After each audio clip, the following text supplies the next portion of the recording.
All right, welcome back, everyone. It is Saturday, the day before daylight savings crap goes back in effect, or whatever you want to call it. But we are going 1 hour earlier. Coach Nick does got some coaching to do today, right? So, how's it Yeah, going, man? it's going good. Yes, my boys have baseball. They just started that up, and here we are in the spring season. Though I was watching Team USA yesterday, and Aaron Judge smacked one. Aaron Judge only hits one when it doesn't mean anything, so that's okay. That's a different story, definitely. So are you the head coach or? No. I'm just parenting. I'm dropping off and watching and Ah, chilling. I only coach basketball stuff. The rest of them, I try to leave them alone. Let them enjoy their new coach, whoever it is. all right, for those of you, so welcome back to our weekly Bitcoin wrap up, right? So every week, Bitcoin gives us clues about what matters or what the market is actually thinking, right? So not what Twitter only thinks, right? So not what the headlines say, but what money is doing. So this week, we're going to break down 5 signals that matter, right? So let's kind of maybe start with what drove price action, right? So Nick, what actually drove the price action of Bitcoin this week? Well, this week was crazy, right?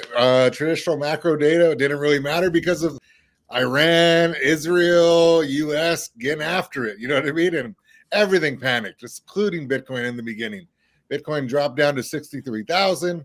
And I was like, oh no, here we go again. Another crazy news headline, which is real, obviously, this time.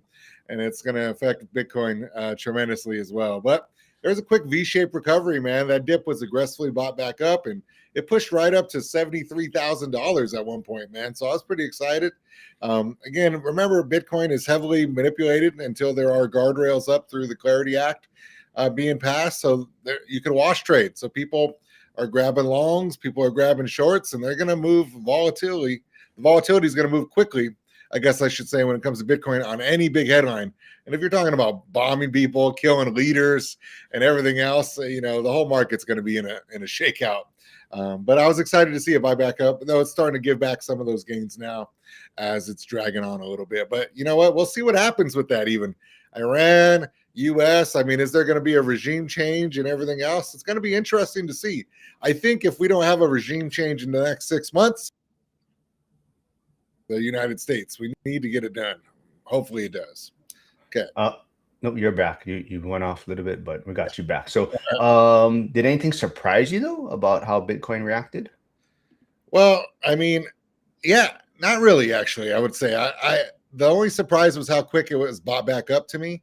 There's literally $1.1 billion in ETF inflows after 5 weeks of just terribleness going on. So I was excited about that. That was really good. Yeah, so price tells the story, but structure tells us who's involved, right?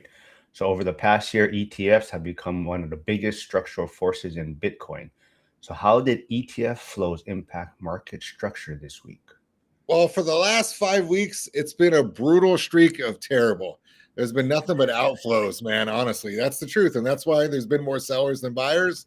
The spot ETFs, though, they finally roared back, like I was mentioning just a minute ago. And we saw over 1.1 billion flows into the ETFs, especially IBIT, which is my favorite ETF of all of them through BlackRock. And I just think it's going to be great long term. But another thing you're seeing is there's some absorption through Wall Street's massive inflows and the selling pressure that was going on. I mean, to shoot back up to 73,000, I thought was a good sign, but we're still in a bear market. Nothing is steady, and uncertainty is never good for markets, especially when it comes to these cash flow things. We don't know if they're cutting rates, keeping rates the same, raising rates. The bond dropped under 4%. Now it's back over 4%. I mean, everything is going on right now when it comes to uncertainty. And I think that's going to be a big deal, especially we have the labor market. They thought that there was going to be like 52,000 jobs. There's negative 93,000 jobs. You know what I mean? So that's a big deal. When you have a 150,000 job difference to the downside, it's going to really impact life, man. And markets and people are nervous, including owners. Would you say is retail still the driver or are institutions steering now? I think retail's broke, honestly, personally. I think retail was a driver for the stock market as they were buying the dip of the stock. But even then, I think that was a fake dead cat bounce. There was a little bit of bounce back. And then we saw towards Friday, everything was dropping again. And like I said, there's uncertainty. One of the uncertainties is going on with China because China really heavily relies on oil from Iran. And if that Strait of Hormuz is closed, it's going to be a problem. I think they have about like 20 to 30 days worth of oil where there's no issue. But I think if we go past 20, 30 days with US, Israel, and Iran, I think China's going to have an opinion on things. And I think that's why the market's a little uncertain what's going to happen during this next 30 days, man. Yeah, so when flows move the market, sentiment usually follows, right? So one thing we see a lot in Bitcoin is sentiment and price moving in different directions. So what was sentiment doing this week compared to what price was doing? Well, sentiment. Okay, so the price is incredibly resilient. I really like that it stayed up here. It jumped up to 73,000. But I think the retail sentiment is exhausted.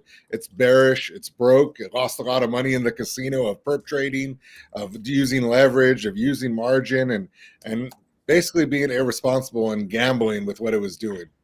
We did see funding rates compressing, so that was an interesting story. And the prediction markets now are saying 11% chance that Bitcoin hits 150,000 by the end of this year, or at least during this year. So when the crowd is fearful, but the spot price holds, I do think that's a big deal. I think historically that's a trap for late shorters, and there's a lot of shorters. I mean, right now the biggest shorted stock right now is MicroStrategy, which is obviously a Bitcoin, company. So, I mean, they have software too, but yeah. So, I mean, people are trying to put the hooks into Bitcoin right now, which I think is awesome. I think volatility is always a great thing, especially for traders.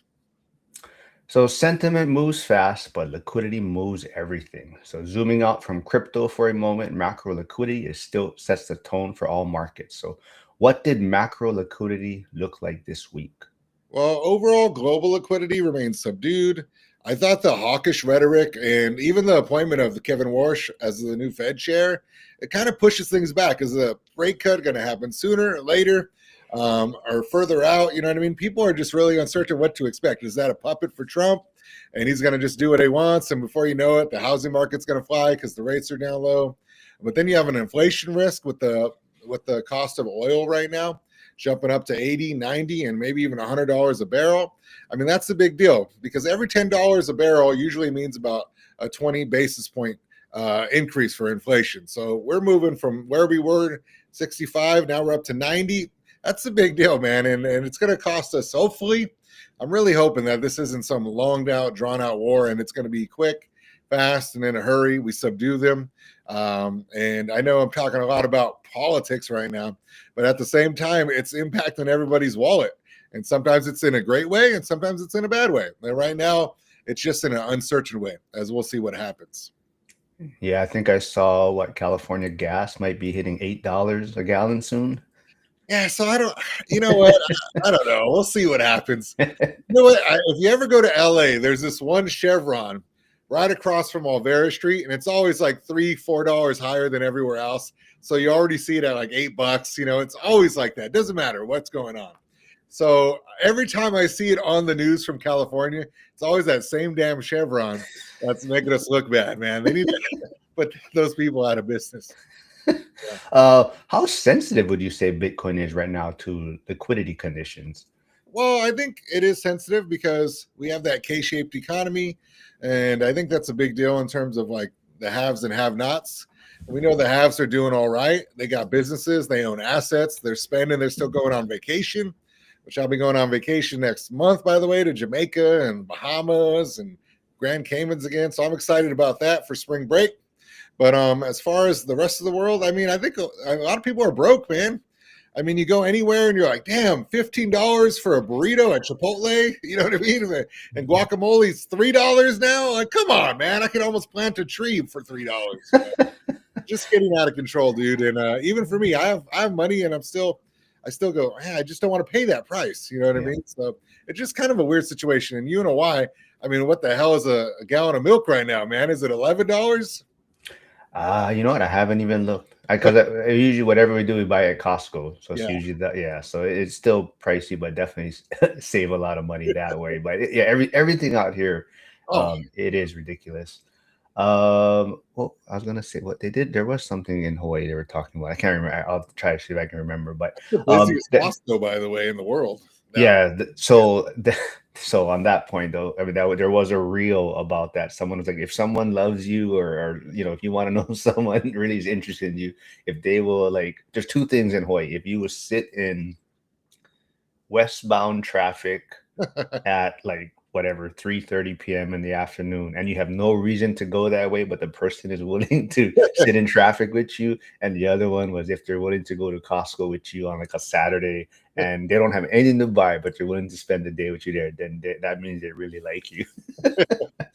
But that brings us to the bigger identity question, right? So, risk asset or hard asset. So, Bitcoin constantly gets labeled two different ways: risk asset like tech stocks, hard asset like digital gold. So, based on how Bitcoin behaved this week, did it trade more like a risk asset, or a hard asset? Well, I traded like a risk asset. When the Iran news broke, Bitcoin dumped right alongside the NASDAQ, while traditional safe havens like physical gold started to rally again.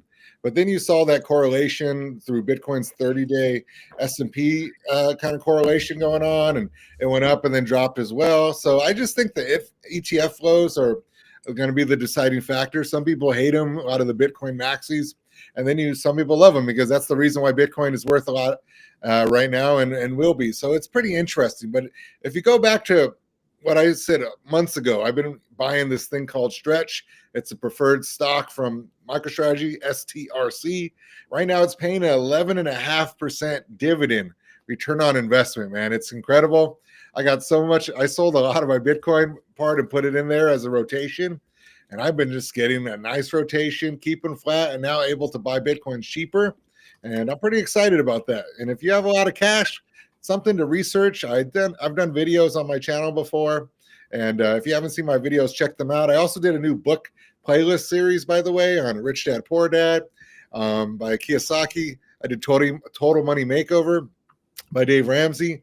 My next one is going to be I'm going to do on Monday is I did one rental at a time, Michael Zuber's book. So I'm going to do a 10-minute little book review for people that haven't read that book and maybe get them a few more copies sold. I thought that'd be cool.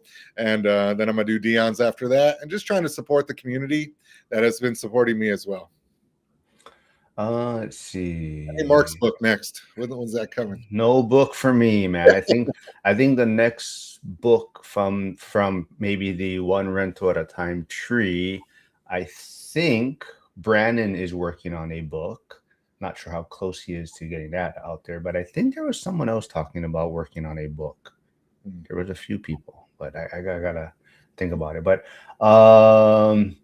let's see. That was pretty much it. Well, let's just go with this before I get to, there's some questions I saw, but what should investors watch next week? We're going to be watching that U.S. and Israel and Iran thing closely, man, because we want to know what's going to happen. It seems like we've sank all their navy already, and now we're trying to see what their next steps are. They'd probably like some boots on the ground. As Americans, we don't want to put our soldiers at risk. So I don't see that really happening, especially with the ability to do drone strikes and everything else. But I'm hoping that there's a regime change as soon as possible. We don't want to drag it out. We don't need no 8-year war thing going on. Like I said, I think in the next 6 months, it better be a regime change. I don't know what it's going to change to, but if people don't know the history, like Iran used to be free, like women used to be able to dress normal, not have to be so covered up, not have to be so afraid. I mean, there was rights, and there was a lot of wonderful things in that country that were going on before this regime came in. And they used to actually get along well with Israel. There was about 25 years of pure peace with Israel as well. So I'm hoping we get back to some freedoms there where you don't got to be worried about getting your head chopped off because you have a difference of opinion, where women can be educated and not have to worry about risk. And if you look at some of the leaders that they just killed, actually, some of the things they wrote, man, were like you could hook up with less than 9-year-old kids. You know what I mean? There's a lot of disgusting things going on in the Sharia law and everything else. So any country that screams death to America, I think is going to be going to get handled. You know what I mean? And I think we are. So I think that's a good thing, no matter your politics. You always got to play the long game. And I think we're actually doing that with that, So I want to remind everyone, Nick should be streaming also right now. So go check out his channel. I did see a few people in the chat. So Andy Lane 5 also just started his YouTube channel. So if you can go over there, jump over there. his first video out the other day, and now we all know where Lane 5 comes from. Maybe I was a bad friend and I never asked him what the hell does Lane 5 mean, but he did explain to us, and it's a cool story. So Oh, awesome. go check it out. I see Chris Wissing. He's working on a project with him and his kids, and one of his sons was at the Vegas event as one of the teenagers. So go check that out too. And then Jack, who's here, Jack said he is the one of the individuals that was talking about working on a book. So Nice. I'll be on the lookout for that. There was a few questions or comments for you. Yes, even from the Bronx in there. I don't know who that Yep, is. he's a retired FDNY. Oh, very So, cool. but I Awesome. always make fun of him that he's NYPD because he has no idea how to use a computer or anything. He's trying to send files in the Zoom calls, and he's like, I don't know. So we're always giving him a hard time. Oh, But Arctic Injuster says, I'm assuming he's talking Bitcoin. He says BC is for market noobs. BC did not drop in correlation with S&P, just stop. yeah. All Nighter Hider though says Bitcoin is a hard asset. How it's treated is not. It's treated like a trade. Hmm. Yeah. Any thoughts on that? No. Well, yeah, I agree 100% because I traded a lot as well. It's going to be treated like a trade because of the volatility that's going on. You look at something like Tesla, which is pretty volatile as well. Got up to like 493, 498. Now it's down to 395. It's just because people like to trade those stocks and they sell options. They just trade the spot stock and everything else. So you need naysayers and you need positive speakers, and that's what moves the price a lot. So a lot of those things are great for the people that invest in them, but people that are like buy and hold long term, they should be fine as well. It's just going to take some time. You can't get shaken out. A lot of the times they're trying to shake you out and buy back cheaper. So you just got to be patient, understand market psychology, and set it and forget it, kind of, and just move on. Yeah. Um, this individual asked, "Where do you get your information?" Hmm. Um, all over the place. One from a lot of the books that I read. That's why I started this series, book reviews that I'm doing, and I'm going to just go through all the finance books or even all the leadership books that I've read and everything else, even the prayer and faith books that I've been reading. I got a college degree, I got a master's degree, but I've read more books out of college than I did when I was in college because I've just learned so much. When you get to read the things that you like, you learn a lot about stuff that interests you, and you could kind of get passionate about it. And if you don't like to read, get Audible, listen to it, hear those books that way, or if you don't want to follow along or do the hardcover. But I get a ton of it from books that I've read, learning about things like Bitcoin, finance, and so on. Even real estate books. Like I said, I did Rich Dad Poor Dad. Brandon Turner as a property management book that's phenomenal. If you're going to property manage your own books, you need to read that damn book. It's good. And then I did a lot on X and news and everything else, but you got to fact check everything. So it's, you're trying to be accurate. I spend about at least 90 minutes every day minimum researching every daily HoDL that I do so that I give you the most up-to-date information that's accurate. And it gives you a little taste of, if you're having coffee, you're having tea, whatever you're doing, you're at lunch break, you're on your drive home, you throw it on. I do 5 to 10 minute daily HoDLs for those. And I just want to give you the fast facts, man. Yeah. I do see Ryan Ruff. The Rough Riders are here. He was day 2 speaker. He is asking, what are your thoughts on XRP? Yeah, I'm Bitcoin only guy. I'm sorry, you know what I mean. I'm not an XRP guy. I don't like how their supply works and how they do those things. I hate trashing on anybody else's things that they enjoy. Just not my type of thing as well. But I'm a Bitcoin only. I love the limited supply. 21 million coins ever going to be mined, and there's only we're about to come up on 20 million actually. So we're going to get down to that last million that are mined. And I'm telling you right now, in my opinion, if you understand supply and demand, once the coins are mined, that's when you're going to see real price action to the upside because there's no, like, you have to sell that coin to get it. There's no more extra supply other than that. So I'm really excited about that, and it's going to continue to grow.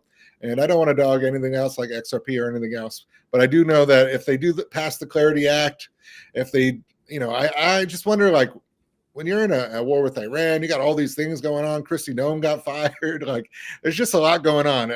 Some of it's distraction from some of the things that they're doing, and some of it is because they're just busy getting to work. You know what I mean? So it's tough, depending on who you are and what you believe. But it's a wild time right now. It is chaotic, especially as someone who teaches world history advanced for basically college. Just crazy times, man. It's wild. As I mentioned, Ryan Ruff and his wife spoke this year, day two. And just if anyone hasn't heard, Emily Lopez looks like she's going to be day one speaker next year. So she just did another interview with Zuber, and they mentioned that in the beginning. So Emily looks like she'll kick off day one at the event next year. Harrison is asking, Harrison from Virginia says, why have the BRICS countries not bought more Bitcoin, especially with their goods going down in value? Well, the truth is they're trying to get off the dollar, right? They're trying to get off the American fiat. And if you know anything about the Trump administration, they really are pushing Bitcoin a lot. And so they're trying to stay away from anything that the United States has more control over. Now, they don't own Bitcoin, so they can't do anything in terms of that. But if you look at the companies that own the most of it, they're American companies, really. I mean, MicroStrategy almost coming up on 1 million coins. BlackRock obviously has a ton of coins as well, and it's kind of an American thing in some ways. So those BRICS countries specifically are trying to get off of that, and they're pushing for gold. That's why gold has been going up. They've been printing their own money and buying gold with it. But I mean, the truth about the BRICS countries is like they don't even trust each other. So I don't see those going anywhere. I'm not worried about those at all. But I do think it's smart of them to try to get off the dollar. So on the hider, we'll kind of answer maybe your Ryan's question, Ryan Ruff's question for you. He says, I'll dog other crypto. It's garbage compared to Bitcoin. Why settle for what doesn't check all the boxes? Yeah. And now there's so many other countries, especially those third world countries, that they should be just going straight into Bitcoin, man, because they're the limited supply, the easy way to push it and move it. I mean, there's just so many different ways, and decentralization and so on, because their governments are corrupt, man. You think our governments are our leaders right now are kind of like, you look over to the left or right and you're like, geez, there's a lot of morons out here. You know what I mean? But you go to these other countries, man, it's crazy. Yeah. All right. Well, I think unless anyone has any more questions or comments, throw it in the chat real quick. We'll be wrapping up soon. I don't know. Maybe there's funny. We'll wrap it up with this. If not, there was a lot of people on one of the accountability calls in school the other day, and a lot of people were mentioning North Carolina, like Charlotte, place to relocate to. So how's that search going for you right now? Man, it's going pretty good, but I just can't find the one I really want yet. And I'm also uncertain about it because right now, to be honest with you, it's just a vacation home until we move over there full time. And I'm waiting for my daughter to graduate high school here. She's still got a couple more years, and I don't want to move her out. But we're probably going to go to Europe for like 5-6 weeks, and the time we would be spending most of our time in Charlotte would be in the summer. So we kind of don't want to buy it when we're not going to be able to be there for almost the full year straight, especially. So we're undecided about what we're going to do. We're either going to go to Europe or we're going to buy the Charlotte house, probably. Yeah. Very cool. Hyder does say neutral reserve currency would be better for most. Yeah. Oh yeah, totally, man. Especially, it should be interesting though. Some optimistic things are like the tax season has started. People are getting some returns that are hopefully pretty good, and that should pump some more money into the market because people love to spend, and the things they spend money on create good earnings reports for those companies, and then the stock market starts to fly a little bit more, and everything's, I think, hopefully going to work out just fine. And they could always print more money if that's the case. So I wouldn't worry about anything. But if you're have a steady job, be careful about quitting it anytime soon because jobs are going away pretty quickly. And make sure you're being responsible in what you're doing. Don't risk it. Don't try to like speed up the process by adding leverage or thinking like I need to go all in right now. You don't need to. Slow and steady wins the race. And I'm hoping for all of you to get generational wealth, to follow our channels, both of ours, Marc and mine, and just learn from people that are doing in real estate. I've done real estate. I'm here in Bitcoin. I do stocks. I do Tesla. But more than anything, I just invest in people and I invest in the markets because I think assets are the way to go. Making money while you sleep is always the best thing. But the Bears, by the way, I see your hat on. Are we trading everybody that's any good? Or center just retired? Or Hey, hey, hey! Well, it's all we can't help that. That broke my heart, man. But I'm seeing that more often, right, guys? taking their health into consideration, and getting their whatever initial contract or their signing bonus payday, and retiring after that. So hey, I'll whatever works for them, right? If you're, I wouldn't put my body probably in that situation also for 10-15 year career. So I definitely understand it. DJ Moore being traded, I'm fine with that. I'm fine getting a second round pick back. I thought we were going to get Max Crosby, so Oh, that I that know. got that kind of hurt. But we'll see what happens. I just stay in Chicago though, but it's looking more and more likely they're going to move. I think so. We'll see what happens there. Nope. But yeah, that's all I got. I don't see any more questions right now. Like I said, everyone go check out Nick's channel, putting out daily content every day. So if you want more information on Bitcoin, go check it out. We'll be back next week, and like I said, stupid daylight savings will be in effect tomorrow. So we'll be for you folks, it'll be the same time, right? For me, it's going to be a little bit earlier, but Oh no, we'll even figure it out. earlier. Oh man. Well, yeah. Well, next I forget. I gotta go look at the calendar. What time we're doing next week? That's for But Hyder says slow and steady does win the race. That's kind of a testament to gold being around for generation.